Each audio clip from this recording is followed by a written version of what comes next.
Okay, here we go. Our objective for today, I can simplify and evaluate algebraic expressions using order of operations. Let's read together. 1, 2, 3. I can simplify and evaluate algebraic expressions using order of operations. I read it, we read it.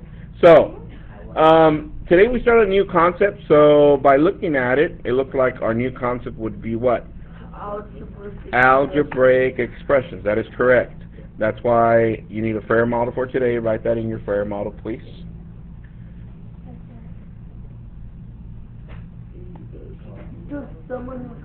Okay, here we go. So, we are looking at algebraic expressions, okay? Today we're going to be simplifying and evaluating. So now, in the past we've seen expressions and we use expressions. But still, some of us are still a little bit confused in regards to definitions of the different types of expressions that we have. So, in order to address that, I have a different way of approaching this definition to see if it clarifies your understanding in regards to expressions. So, one way that I approach it is like this, for example. Let's say one of you came up to me right now and they said, Mr. Q, my parents want to buy the entire class tickets to a concert for tomorrow. But that's going to need to get an approval from the district, and that's going to need for everybody to miss school tomorrow. And I said, well, yes. So then Wyatt goes and gets the call and calls his parents, and they're like, yeah, they said yes. I'm like, all right. So then we get there. And it's a surprise. Wyatt wants to surprise us at the concert. I'm like, yeah. So here we go. So we get there, and the good thing is that we have front row. Here we go. So we got front row at the concert. Oh my God! Everybody see this right there? Yep. So we're right here. So they have all the lights going, they got the smoke machine going, and it's getting ready. I'm like, oh yeah, and we're right here. We're right in the front. So here we go. So then it starts.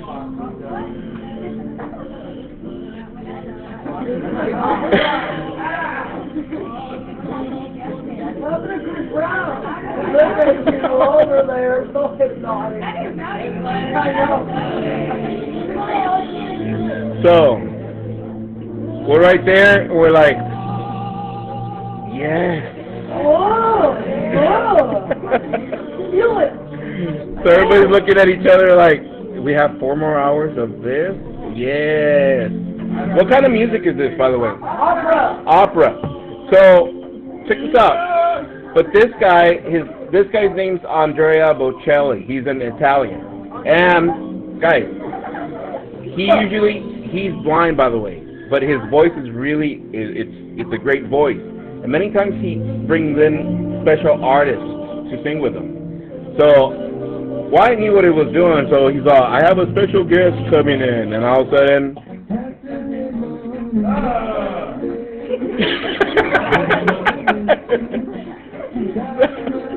so we're like, yeah.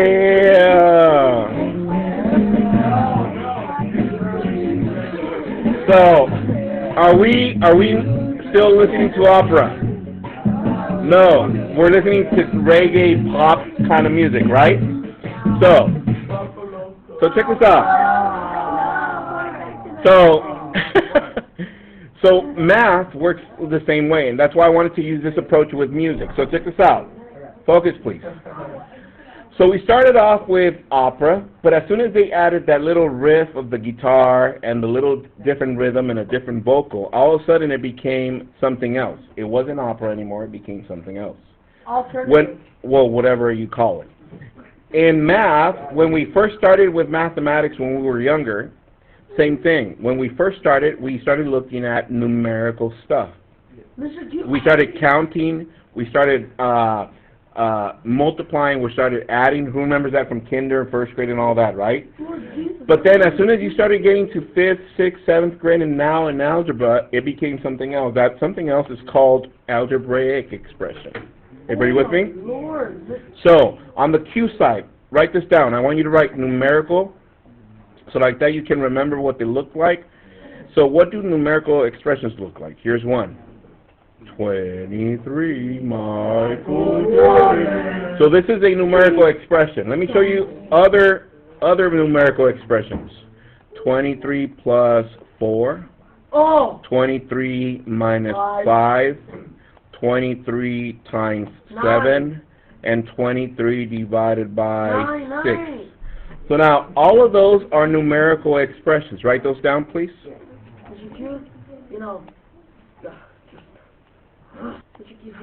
Okay, let me show you the difference now from algebraic and numeric. This is a numerical expression, all of these. And one thing, don't answer it, just keep it to yourself. One thing that you should notice that it only has certain things. Okay?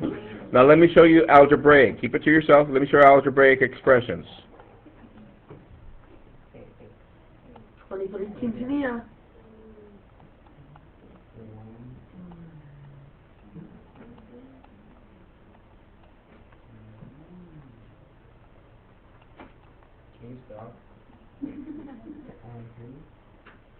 You could be a one. Okay, so look at it. These are, be nice. These are algebraic expressions. These are numerical expressions. However, right now I just want to make sure that you distinguish numerical versus algebraic. We'll get to the definition of algebraic in a little bit. Look at the numerical. First of all, what do they have? I want to know what do they have. So if I was to ask for a definition, numerical expressions have, think about it, they have this and they have that. They have two specific things. Think about it. Talk it over with your neighbor, please. What do they have? They have numbers. So, Really? but what I heard, guys, I heard you guys say for numerical expressions, they have numbers and these symbols that are called operations. Okay, does everybody understand? Do you see that they have numbers and operations? Yes. So, algebraic, think about the definition. If the numerical expressions have numbers and operations, what would be the definition for algebraic? Think about it.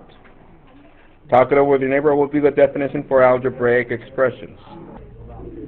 So, we said numerical expressions have numbers and operations. Variable expressions or algebraic expressions have what? Variables, numbers, and operations. So that's going to take us to our Freire model. And our Freire model, algebraic expressions. Definition, expressions that contain variables, constants, and operations.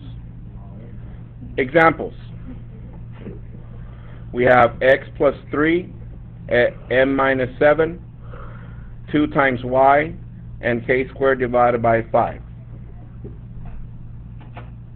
Non-examples. We got x plus 3 equals 10, 15 equals m minus 7, 2 times y greater than 12, greater than or equal to 12, or 2 greater than or equal to k squared divided by 5. Copy those, please. Alright, so according to definition for algebraic expression says expressions expressions that contain variables, constants, and operations. Three things. Variables, constants, which are numbers, and operation. Let's see. Look at this expression. Variable, constant, and operation. Variable, constant, operation. Variable, constant, operation, so on and so forth. Wait. So, yes. Okay. Why are they called constants? Because They're called constants because if I was to substitute a value here for x, which is the only one that doesn't change? The 3, the constant. It's always constant. Wait, I have a question. Okay, yes. You know how it has the exponent for k Squared. squared? Yeah. That doesn't mean nothing? Because It means that times itself. But if you were to write it out in standard form, it would be k plus k. K times k. K times k divided by 5. That is correct. It would have two operations. Right, but still, it's still the same definition. Variables, numbers, and operations. Not just one operation, you can have more than one. So, look at the non-examples.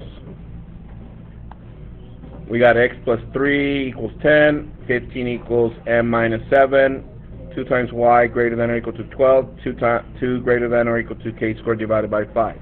Tell your neighbor why these are not algebraic expressions. Go. Okay, here we go. So, I heard some of you say that this one has equal signs. Who saw that? Those are called equations. These have inequality symbols. That's why these are called inequalities. But what are we looking at right now? Expressions. So now we know that expressions don't have equal signs or inequality symbols. So the most important thing to remember, they do not have equal signs or inequality symbols, and they have variables, constants, and operations. Write that down, please. Steps. Write these down.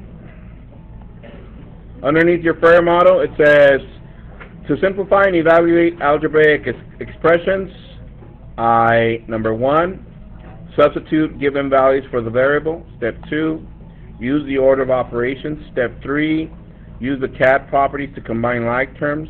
Step 4, simplify. Now think about it. CAD properties. CAD properties. Don't say it out loud. What do you think they're talking about with CAD properties? C property, A property, D property. What are those properties? Think about it. So with that said, so 4 simple steps. Number 1, substitute given values into the variable. Step 2, use order of operations. Step 3, use CAD properties to combine like terms. And step 4, simplify.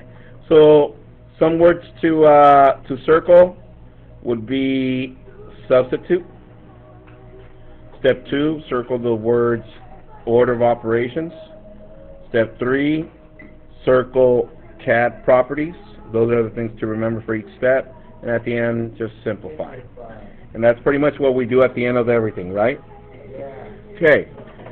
So, now, some of you are still getting confused with order of operations. I saw that. I started correcting some of the parties for this period, and I see still some confusion. So to clarify that, turn your paper over, please. Copy this. At the top, put a little rectangle and write order of operations. Then you're going to draw an arrow down with a little elbow like this and write step 1. Order of operations only has 3 steps. First one is parentheses and powers. Parentheses are also known as grouping symbols. Parentheses and powers, or grouping symbols. Step 2, multiplication and division, whichever comes first from left to right.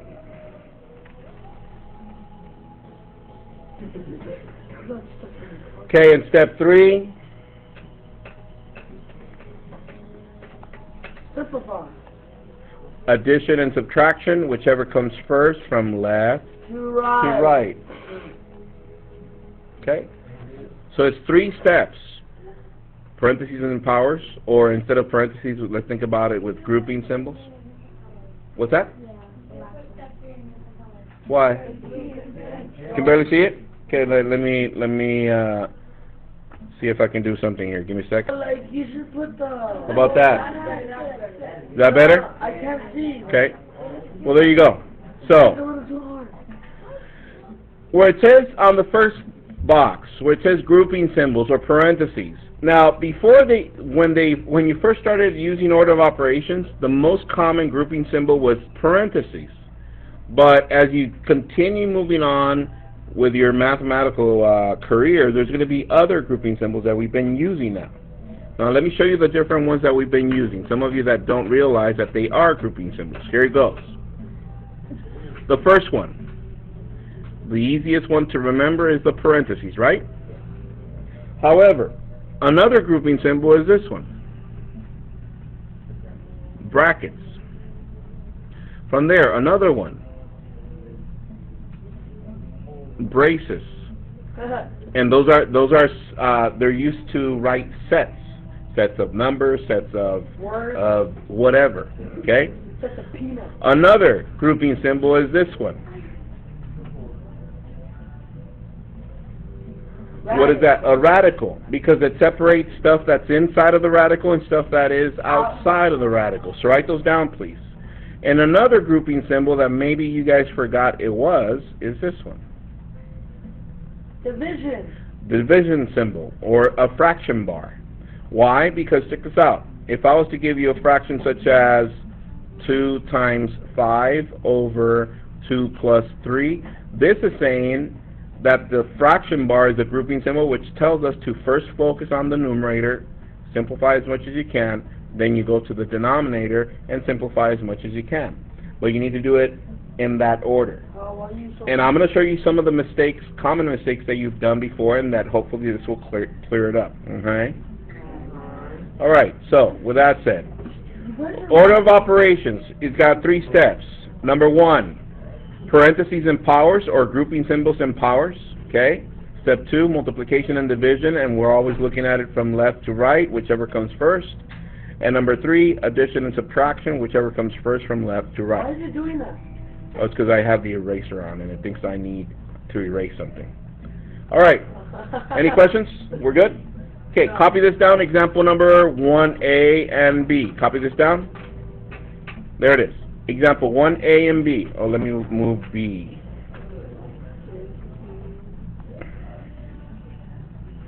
Write B right next to it, so like that we have enough room to work. There it is. Okay? Wait, Mr. Q. Okay, let's go over this one really quick together. Look up to the screen. First thing you should do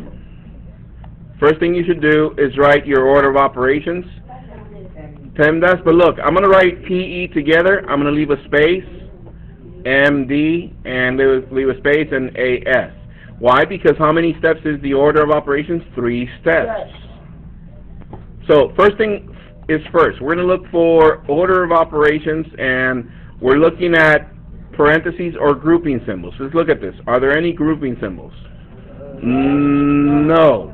Do we have any powers or exponents? No. From there you circle multiplication and division. We're going to go from left to right, whichever comes first. So let's see. I see multiplication here. So what is negative 2 times 3? Negative 6. I bring down the 15 and I bring down the plus 1. And at the end, addition and subtraction from left to right, whichever comes first. So let's see. 15 minus 6, that's 9, plus 1, that's 10. And we're done. That's how you use those. So, I want you to simplify this next one by yourself. Use your order of operations. Go. You got 40 seconds. Okay, correct answer is 26. Hands if you got that. That is correct. So, copy this one down. Example 1C. 1C. Copy that one.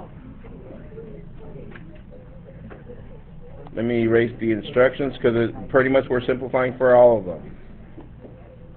Example 1C, it's 2 times negative 4 plus 22 over 4 squared minus 9. Once again, I want you to write on top, PEMDAS, and let's get started. First of all, do we have grouping symbols? Yes. Yes, what is it? The fraction bar, which tells us we're going to focus first on this or this. I'm going to start with the numerator. So in the numerator, do we have another grouping symbol in the numerator? Yes, but there's nothing I can do there. It's already simplified. Any exponents in the numerator? No. Do we have multiplication and division in the numerator? Yes, left to right. So what is 2 times negative 4? 8. Negative 8 plus 22. And at the end, addition and subtraction from left to right. And this gives us 22 minus 8, that's 14, and it's positive. Okay, so we got that. Focus, please. We're going to follow the same order of operations, but let's do it again. Now focus on the denominator. Do we have any grouping symbols down here? No. Do we have any exponents or powers? Yes. What is 4 squared? 16. 16 minus 9. So what is 16 minus 9? 7. And at the end, the last step was to simplify, so this is 2. Oh, guess what? Okay? Guess what? I got it right. So, any questions with simplifying using order of operations? Now, today's lesson is going to be probably the easiest one of the entire year. So enjoy it. So now, there's one last thing that we need to cover. Copy this, please. All right, example 2. So watch. You don't have to copy all the instructions. I want you to write example 2. Example 2, and it says here, a shop offers gift wrapping services of 3 different levels. So what are the levels? Let's see. The amount of money collected wrapping gifts on a given day can be found using the expression 2B plus 4S plus 7D. So let's write that expression. 2B plus 4S plus 7D. And they give us values. It says 10 basic packages. So that means 10 equals B. What else? Look up, please. What else? 6 equals what? 6 equals S. What else? 5 deluxe packages, so that's 5 equals D. So now, if they give us this expression, what can we do? Think about it. If they give us values and this expressions, what can we do? Yes. You substitute, right? What is the first step on the notes? Substitute the given values of the variable. So watch, I write 2, I open a parentheses, and what is B? 10. 10. B equals 10. Plus 4 times S. What is S? 6. Plus 7 times D, which is 5. All right. So, what is 2 times 10? 20 plus 24 plus 35. And then at the end we just add all of them together from left to right. Let's see. 79. This is 79. However, what are we talking about? It says use the expression to find the amount of money collected for gift wrapping on Friday. So how much was it? $79. So then you would write they collected $79 for gift wrapping on Friday. And that's pretty much it for homework today. So, oh, I forgot 10Q. So homework for tonight. Homework for tonight is found on pages 55 to 56, numbers 6 through 20 all. Have a good one, guys. Enjoy your homework. See you guys tomorrow.